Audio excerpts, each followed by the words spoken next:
Welcome to SMR Bitesize. Fun Time Fridays coming right up. But before that, if you like what we're doing, don't forget to like this video, share it with your friends, and of course, subscribe to the channel. It's almost the weekend, guys. Yeah, and on a Friday at SMR Bitesize, we like to let our hair down just a little bit. If you're looking for serious news, views, and mild-mannered rants, you'll find all that in the past 4 days, 5-minute takeaways, all available right here. Fridays is strictly for fun. Now, if you remember last Friday, we brought you our choice of the funniest Brexit jokes of all time from mainstream comedians.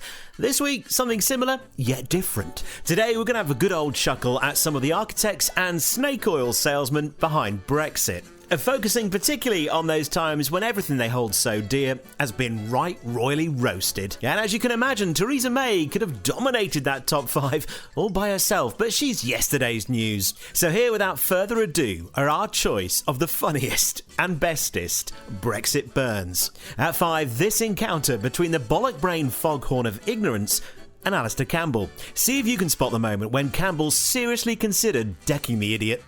Countries are now is the first step of a global Britain to come out of the biggest market in the world. How does that make any sense? Because we're having to pay a net £10 million a year to be part of a market that over-regulates our industries and makes us less competitive.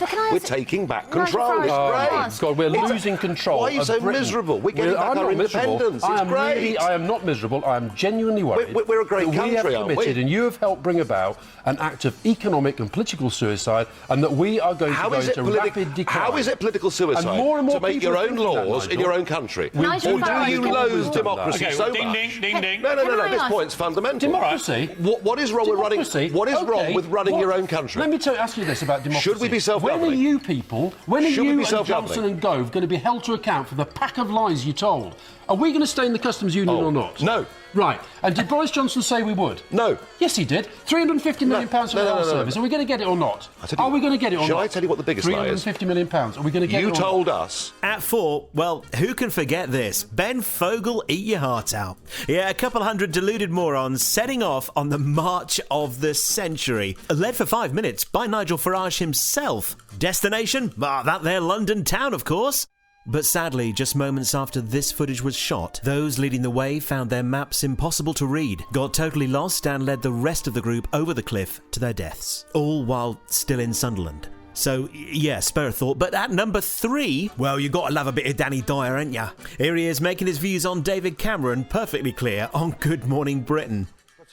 Clue what Brexit is, yeah? You watch Question Time, it's comedy. Were you no clearer when Jeremy Corbyn explained No, I got Labour's the clue. policy? No one knows what it is. It's like this mad riddle that no one knows what it is, right? So what's happened to that twat David Cameron who called it on? Let's be fair. I think you're referring to our former Prime Minister. Yeah, but how comes he can scuttle off? He called all this on. Yeah. Yeah? He has no regrets. Where is he? He's in Europe, in Nice, with his trotters up, yeah? Where is the geezer? I think he should be held accountable for it. He should be held accountable for it. It's a valid point. A lot of people do feel that it's that last one that gets me every time.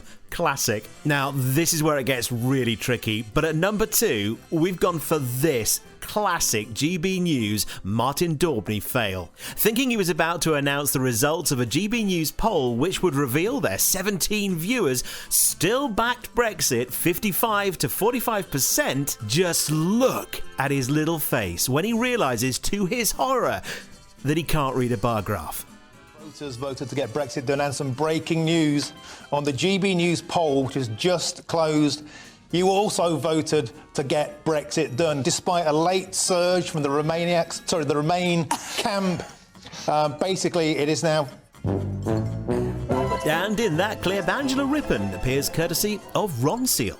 But for our choice of the best Brexit burn of all time, there could be no other than the moment when, convinced he'd found a new disciple, Nigel Farage is totally deep-fried by this prankster on his own show. I'm immensely grateful to you for everything you've done in British politics over the last few years. I used to be an ardent Remainer. I voted Remain. I believed in the European project. Mm-hmm. I believed that staying in the European Union was the best thing for us. And then something happened, and something monumental happened. It completely changed my opinion on the whole situation. What was that monumental thing, Mark? I was kicked in the head by a horse. Right, very good. OK, fine. So them's our choices. What do you make of them? Leave links to your favourite Brexit burns in the comments. If you enjoyed this video, visit 16millionrising.co.uk, where you can listen to this week's full radio show for free, support us with a donation, buy us a coffee, or subscribe as an early riser. Back Monday.